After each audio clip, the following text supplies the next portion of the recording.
মেসেঞ্জারের মধ্যে আপনারা যদি তিনটে সেটিংস করে নেন তাহলে কিন্তু আপনি যদি কাউকে ফটো পাঠান সেই ফটোটা কিন্তু সে আর স্ক্রিনশট নিতে পারবে না এবং সেই ফটোটা সে কিন্তু মাত্র একবারই দেখতে পাবে।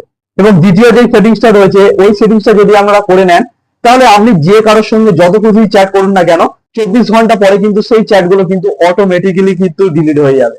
এবং তৃতীয় সেটিংসটা যদি আপনারা করে নেন তাহলে কিন্তু যদি কেউ আপনার ফেসবুকটা হ্যাক করার জন্য আপনাদের মেসেঞ্জারের মধ্যে লিঙ্ক পাঠায় এবং সেই লিঙ্কে যদি আপনারা ক্লিক করেন তার সত্ত্বেও কিন্তু আপনাদের ফেসবুকটা কিন্তু হ্যাক হবে না। তো এই তিনটে সেটিংস আপনারা কিভাবে করবেন চলুন তা দেখে নেওয়া যাক।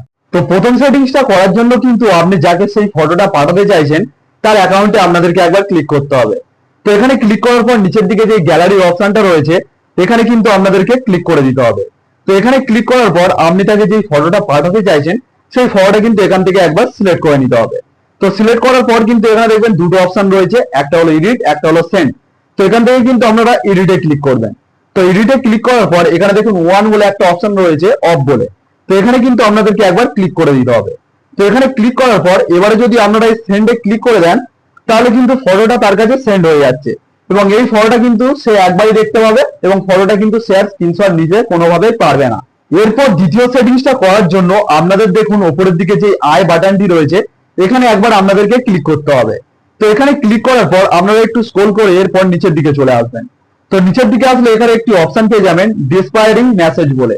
তো এখানে কিন্তু আপনাদেরকে একবার ক্লিক করতে হবে। তো এখানে ক্লিক করার পর এখানে দেখবেন অপশনটা আপনাদের অফ হয়ে রয়েছে, এটা কিন্তু আপনারা এখানে 24 আওয়ারে ক্লিক করে দেবেন।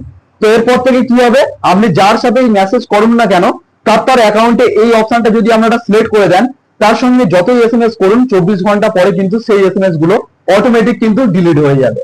এবং এরপর কিন্তু তৃতীয় সেটিংসটা করার জন্য আপনাদের কিন্তু এখান থেকে ব্যাক করতে হবে, পুরোপুরি ভাবে ব্যাক করতে হবে। ব্যাক করার পর এরপর নিচের দিকে দেখুন যে তিনটে লাইন রয়েছে এই তিনটে লাইনে কিন্তু আপনাদেরকে একবার ক্লিক করতে হবে। তো এখানে ক্লিক করার পর উপরের দিকে দেখুন একটি অপশন রয়েছে সেটিংস এর। তো এই সেটিংসে কিন্তু আপনাদেরকে ক্লিক করতে হবে। তো এই সেটিংসে ক্লিক করার পর এরপর স্ক্রল করে একটু নিচের দিকে চলে আসতে হবে।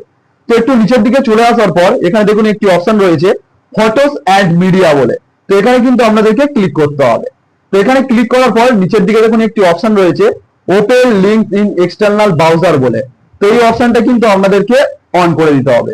তো এই অপশনটা অন করলে কি হবে, এরপর থেকে যদি আপনাদের মেসেঞ্জারের মধ্যে কেউ কোনো যদি লিঙ্ক পাঠায় আপনাদের অ্যাকাউন্টটা হ্যাক করার হোক বা কোনো থার্ড পার্টি লিঙ্ক যদি পাঠায় সেই লিঙ্কটা কিন্তু সরাসরি আর আপনাদের ফেসবুক থেকে কিন্তু ওপেন হবে না, থার্ড পার্টি অন্য কোনো অ্যাপ থেকে কিন্তু ওপেন হবে।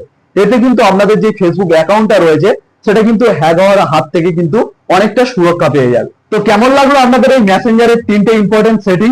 যদি ভিডিওটা হেল্পফুল হয় অবশ্যই একটি লাইক করে দেবেন আর এরকম ভিডিও পেতে আমার চ্যানেলটিকে সাবস্ক্রাইব করে রাখবেন।